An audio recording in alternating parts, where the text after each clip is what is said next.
Kia ora everyone and welcome to another throwback episode. To celebrate the biggest hit that Netflix has ever seen finally ending this year, I'm looking at this marvelous LEGO Stranger Things set that surprised us all at release in 2019 and kickstarted my curiosity towards IP that LEGO are willing to work with. This here is set 75810, The Upside Down, which released back in June of 2019 alongside season 3 of the show. It's an important distinction to make though that this was based on season 1 of the show, the only season to have an age rating that is the equivalent to say Star Wars or Marvel movies. It's an M rating here in NZ, which is different to an MA15 rating in the States. Now the next seasons they would start to see a higher rating, heading into R for restricted here in my country, an R13 rating for seasons 2 and 3, which were the seasons that this set released alongside, and eventually a full restriction rating of R16 for the 4th season. I told my friends at the time of this set releasing that if LEGO knew that the show would begin to age up alongside with the audience, they definitely wouldn't have made sets like this in the first place. While I was half right, we did eventually start seeing some brickheads, but they never seemed to touch minifigure based sets ever again, though rumours are now starting to suggest that an upcoming big scaled minifig set is releasing this year, and supposedly it will be based on the most recent season, so Netflix must have gone all in for this final season, which makes sense. It's one of the few household name streaming TV shows. The set here contains 2,287 pieces in total, with 8 minifigures, all of which here were exclusive to this set and remain so. We are missing some important characters there, which disappointed many at the time of release, but check out that new set releasing later down the line. It should satisfy the many that were let down here. In 2019, the set here retailed for the price of $200 USD before tax. It was available on shelves all the way until December of 2021. That's 2 years and 7 months after launching. Season 4 of Stranger Things would not air for another 5 months afterwards. Easily the worst result of the streaming era is the load times between seasons releasing. Here in NZ, I believe our price was $400 NZD at the time. Australia was $350, so that tracks. I bought this thing while I was a university student coming off of the release of season 3 for about $320 NZD, and I used this fancy somewhat new thing at the time called Afterpay. I think it had only been introduced to NZ maybe 1 or 2 years prior. Today in the aftermarket space, the set is listed at almost $700 NZD sealed, oh my lord, or $560 NZD in second-hand condition. That's about the same price as what the alleged new Stranger Things set's gonna cost. These prices, man, my lord. And the set overview here is the Byers house. We have the main family home to Joyce, Jonathan, and Will, alongside almost all of the main key players from that first season, but this is labelled as the Upside Down, so you do have a very cool little twist on the scene. You can flip the entire set upside down to show the Byers home looking like a hell house. It's the same build but mirrored and recolored. There are 2 instruction booklets here as well, so it's almost like 2 sets in one. LEGO houses have always been a personal favourite of mine to build, and I can't wait to get into this thing, but before we do that, let's take a look at the fancy box. Because this set here released during an era where LEGO were testing the waters when it came to consumers my age, it would eventually lead to the LEGO Icons and 18+ lines of sets, as this set here was released less than 1 year before the worldwide pandemic stopped the world. Now, one of those characteristics lost between these adult sets from the 2010s versus the ones released today is the box art. Here, LEGO was still hiring artists to make some premium feeling products. It's pretty lame to see that we just have the plain black box today, but rumors suggest that adults feel more adult buying a toy if it had a black box. Very lame indeed. We have here the house build with some beautiful artwork of the scenery, clearly indicating the real world versus the scary one below us. The age rating there of 16 and up, and the hefty part count there too. A fun feature of the logo appearing in both corners of the box means that the design will still work if the box is flipped upside down. Now the back of the box here highlights the main features. There's a few, but this is more of a display set rather than an interactive dollhouse. We can also see all of the figures displayed here on a stand and some more highlights of say the car and the flipping feature. Here we've got Dustin and Lucas showcasing the same room as Will down below but with different aesthetics. This image here shows Hopper and Eleven in the same room as the Demogorgon, and once again we see Will in this room with Joyce in the other, her room featuring one of the few play gimmicks. A better image here to show the flipped set. It's a very cool release and so big that it takes up the entire filming space. We've had to pull back here a little to really show this thing in its entirety. I really wish I could remember how long this took me to build, but we're talking about 6 years ago now. I'd say maybe 4 to 5 hours. The houses I think are pretty simple all in all, but then you gotta repeat these trees at the end, so I'll stick to about 5 hours, maybe 6 max. Before we look at the houses though, we've got a couple of extras here to take care of, like a display stand and Hopper's truck. The stand here features a stickered plaque of the logo and enough space to fit only 4 minifigs. It's a very simple stand that's been featured in tons of sets before. I guess it's intended for just the main kids, Will not included. We also have a bike there, which I assume is supposed to be Will's. It's a very cool simple inclusion, and it's a shame to not have bikes for the other kids given the importance of them being able to bike around town, but I wanted to show off how incompatible the bike is for these minifigs. They feature the MIDI scaled legs, which allow some movement thankfully, but they are too small for the bikes. It looks a bit silly. The bike is of course molded for the regular minifigure here, but Hopper doesn't need to be on a bike because he has this truck. Yeah, this is one of the earlier sets I have that has this cool design element of vehicles being included in an adult scaled licensed set. It's a very cool truck build of a police cruiser featuring some sticker designs that signify its source material. I like the color scheme a lot there, which has that 70s to 80s smoker house aesthetic to it. The back section is removable for some easy access inside, where we can see a pumpkin placed there as an Easter egg for season 2. Hopper fits in the driver's seat and you don't even need to remove his hat, which is always a plus in my book. There is no room for a minifig to be placed in the back instead of the pumpkin. That's it for the main extras there, which are decent overall, and they don't take anything away from the main build, which is the important highlight. The house here measures at 32 centimeters tall, 44 centimeters wide, and 21 centimeters deep, but a lot of the legwork for those measurements are the trees and the front yards. We've got some very cool builds of retro homes here, repeated, featuring an alternate design. The houses are built on a mirror flip design, though the builds do appear the exact same underneath each other. It means that the items that we see appearing on the left hand side for one build should be appearing on the right hand side for the other. It was really impressive back in 2019, and it's amazing to see how far the LEGO releases have come today, because now it just kind of feels like a standard release to me. Now I do unfortunately have some casualties with having this set built all these years, and also running the risk of having your relatives packing your things away. We've got some damage to these bricks here. They appear either bent or just straight up snapped and broken. I wish I could pin this on an earthquake in my country, but no, this was a family issue.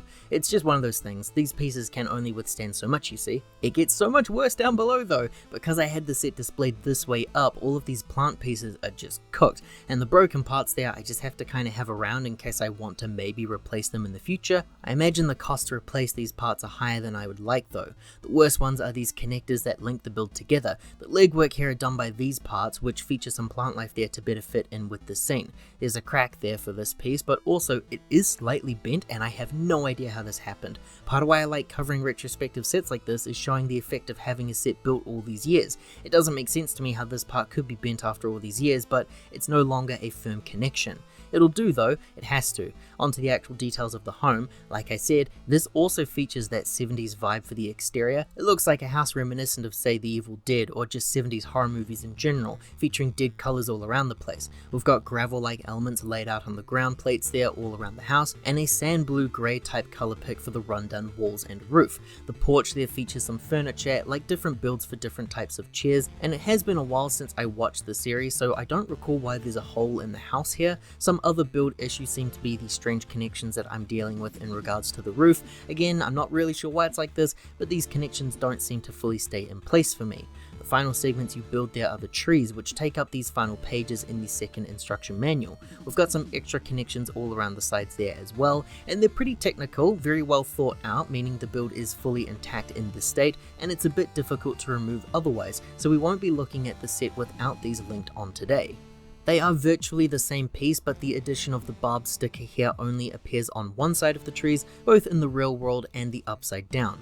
One of the other key differences for this world's display versus the upside down is the Technic brick connection point. Hopper's truck here is built on a classic car piece which features some connection points, so the truck can be fully hooked up onto the build here and locked in place. It's very impressive. It means that you can flip the set and the car will just stay in place upside down. This is still impressive to me today, and we know how this works. It's a very simple gimmick, but I'm still amazed that this can be done. It's such an eye-catching design, am I right? Flipping the set here is easy, but it feels concerning. I just can't help but imagine that the set will collapse on me when I do this. It doesn't feel like there's an ideal section to grab onto either, at least for me that is. But now we're taking a look at the upside down section of the build, which replaces our 70s colors with some dark and moody designs devoid of life. I love the additions here of the drooping segments that feature some dark life that plagues the upside down world with vines and pool spots and such. It's very cool building the first segment then repeating the ideas here but with a new spooky aspect. I forgot to mention the boarded up windows there featuring stickers of newspapers, which is repeated here with a slight change of color. I'm just showcasing here some similarities for the builds appearing directly below one another but flipped on the opposite sides, the biggest change here being the truck connection, no truck included for the upside down, so it's just a plain piece of land. The dark blue roof looks really great, and overall it's a very cool design idea that I have not seen replicated outside of this release. Now as for the interior, it's going to mostly be a lot of repeating ideas, which is what this video already turned into anyway. For the interior space, it's the same basic idea that we saw outside. The house is flipped, so you're building the same thing twice. The interior rooms here are quite simple as far as what's included. We get 3 rooms in total, a living room, a dining room, and Will's bedroom. This is a very quick look at the rooms, but we're actually going to take a more in-depth look at the regular rooms first, because that just makes sense to me, so give it a flip. These here are the main rooms, and for as much as I love a Lego home playset model, it's always a big downside to me that the homes don't feature a more complete build with rooms for everyone. Like Joyce here doesn't even have her own room in her own house. That's applying real world logic to a toy though. I think for what we have, it works really well.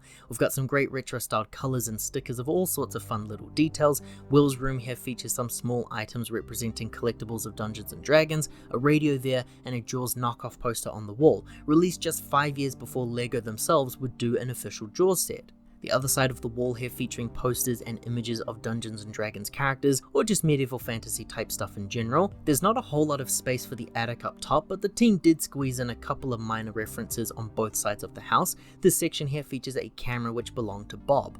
The main living room section here features some inclusions on the ground like an axe, some form of a bear trap, and a missing persons poster. Really fun having the wall phone there and some family framed elements too. The next side of the house features a chair and some Christmas decorations in the box in the corner. Now you've probably paid attention to all these fun tiles with prints and stickers on them. Up top real quick though is another small reference, 2 of them actually. We feature a wizard's hat and Will's drawing of the Mind Flayer. This is a better look at the Have You Seen Me poster, the drawing of Will the Wise, which is actually a printed element there, and a stickered piece of the rulebook for Dungeons and Dragons. Will Byers here himself is showing us the wizard hat and the Mind Flayer image, which is probably my favorite reference in the set. The last really cool feature of the set is the alphabet wall here, in which Joyce uses to communicate to Will in the upside down. There's a light brick up on the roof which shines on the wall. It looks pretty good in the dark there too. A filtered piece is applied here to show some individual lights. As for the upside down stylings, it's about the same but spookified. We've got tons of awesome plant life parts there sprawling over the walls. Our colors here have been stripped down to blues, blacks, and greys. It's very moody in here. Will's room appears to be the same but with the colors diluted. It's the same posters and everything but now in black and white. The living room there features the exact same alphabet wall but with plant life all over it, and the same aspects are included here with the missing persons poster and family wall details. The couch here is placed next to the same potted plant but now dead, and the same Christmas decorations and rulebook down below. Very cool to have these same parts here but now in a chromed black and white, and some other details there to show the difference are here on the sides of the house. You've got some cracked details of some old worn bricks, but for the normal home it's just bricks. Overall a very cool build that even I as a dropped fan still really adore to this day. The minifigures for the set here all remained exclusive, and really, I think these are the most important characters for the series, but it was disappointing to see the older teens missed out on entirely. Nancy, Steve, and definitely Jonathan. This is his house after all. But as for the main players here, we got some very cool designs that immediately sell their appearances. First figure here is 11, played by Millie Bobby Brown, that helped put her on the map, which could be said for all the kids in the show really. She has a very cool minifigure there with a solid annoyed expression which looks like she's about to hold up her hand and start screaming. She's wearing her civilian clothes which allowed her to leave the house, complete with her wig too, which is the Black Widow hair in blonde. We can remove that hairpiece to have her appear how she usually was throughout the first season, just bald, also using a generic white midi scaled legs with no printing underneath. Next up is Mike Wheeler, played by Finn Wolfhard. He uses the parts established in previous LEGO sets like the skater hair and the torch build, a walkie-talkie piece there as well. I do like the shirt and jacket design and the green pants there matching that style too. He features 2 expressions, one that showcases fear and the other showcasing a very determined and angry look, a pretty decent figure overall. Dustin Henderson here outshines all of them for me, played in the show by Gaten Matarazzo. Everyone loved this figure at the time for featuring that great hat hairpiece combo part, which looks like a great part that's useful outside of this line. He also features a fantastic expression that showcases his big smile, and the face print acts as a nice piece of representation for those with cleidocranial dysplasia. He also includes his compass and walkie-talkies as accessories, and a double-sided expression which features a very scared look once more. He's awesome, and I didn't even mention the amazing great torso printing that's definitely useful outside this line too. Next up is Lucas Sinclair, played by Caleb McLaughlin. Once again, I love the torso prints for this guy with a special build for a torch there and his slingshot. He also features a bandana piece with his hair molded up top. It's very unique because LEGO still to this day don't often represent a shorter styled look for black hair, and it's a very cool inclusion for Lucas. He also features a special face print which remained exclusive to only him. In fact, that can be said about a lot of the kids in the set. It's surprisingly the adults who had their faces lifted into other releases. So speaking of, this here is Joyce Byers, the mother to Will, who's played by Winona Ryder. It's still such a big get for the show, and I still can't believe it. I love the torso print there for her, and the face print looks pretty cool too. It was used only once more in a Wonder Woman Comic-Con set in the next year, and using Hermione's hairpiece too, I find that this captures the character quite well. We have a double-sided expression of her looking scared and concerned, a very cool figure, but no leg printing is a bit of a downside. Next up is Hopper, who is a very cool figure there, and I think he looks a lot like David Harbour, but man, the hat not featuring any hair attached is such an annoying part for me with modern day releases. LEGO had figured this design out by now, so this was always going to be a bother to me. Admittedly, his hair is short and the hat does cover most of it in the show, but the guy does still have hair.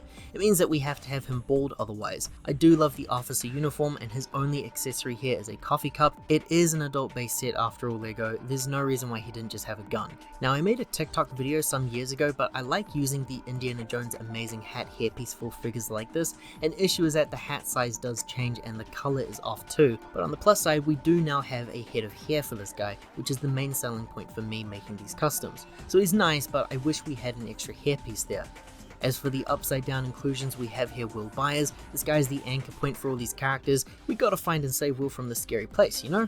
The figure there is a stellar release as well, featuring a great torso print, and I love the Anakin Skywalker styled hairpiece, which funnily enough LEGO have never used for Anakin actually. He features a double-sided expression with a different style of fear, where we can see teeth wincing compared to his friends. A very cool inclusion there, but finally we have the big bad himself. This is the Demogorgon figure. It's a crazy release, and awesome to have one in minifig form, something that I think the LEGO group would probably be regretting. This violent creature here features a scary mold of the mouth head being open with teeth printed all over, using the gremlin's legs there coloured in tan and Wolverine's claws. It looks really scary and very eye-catching for your shelves. Underneath that special mold of the head, we actually have a regular minifig head featuring the mouth all closed up as a print. It's a great detail, allowing us to have the design either way for your display. The values for these guys are pretty similar. It looks like it's all between about $15 to $25 NZD right now, based on either new or second-hand condition. The real surprises come only with Dustin and the Demogorgon. Dustin here jumps up the value to $60 to almost 70 NZD right now. It's a huge jump compared to the others in the set, but the Demogorgon currently listed between $98 NZD to $120 NZD right now in the aftermarket space. An insane jump even compared to Dustin. I'm very glad to have these guys in my collection then. Instructions here were provided to us in two manuals, as I have said before. You build the house twice, once normal and once scary, and then you add the trees. As this is an adult release set, we do have some very cool required reading included, which is one of my favorite parts here of these adult LEGO sets. We've got written pages about what makes Stranger Things so special, and then we have these character pages for the main people included in these bags for the build. Here you've got Mike, Hopper, and Joyce, alongside Dustin and Lucas. Then here we have some page details on how many bags it takes for the house, and then you start your build. There's no real theming on the inside here, but we do get a little character blip each time you build a new minifig. The back here shows the set all complete, and then we have the winning figure here too. The next booklet here goes a bit more in depth with the team behind the set. We have some reading from the designers there, very cool stuff, and they talk about the structure process of making the set flip. The next page shows us the other remaining characters, the three that would be from the Upside Down world. We have here 11, Will, and the the Demogorgon with some extra spooky images that help show the vibes of this horrid place. It just looks like Silent Hill to me. And from here on, it's about the same process as building the first house with the addition of the trees. We can see that the last thing we build here is actually applying the stickers of Bob to the sides there, and then we have the set all complete, followed by the flipping of the house feature, some pages in the inventory list, and that wraps everything up. And overall, the set is awesome. It may not feature as many interactive elements as we'd like, and sure, we are missing at least 3 important key characters there for the overall series, but I do really like this model and I'm very glad I bought this before I dropped off the series. The crazy long release times between seasons were so long that they turned me away from watching, so I should really look into going back in soon for the finale, but this model here is still impressive to me to this day, even as a dropped fan like I said. I would like to see the line return with some minifig sets, and maybe we don't have to wait too long to see something official. Thanks for watching everyone. If you enjoyed this throwback of a LEGO release, liking this video here and subscribing to the channel does help you support more videos like this one in the future. Ka kite ana everyone, take care, hope to see you all next time.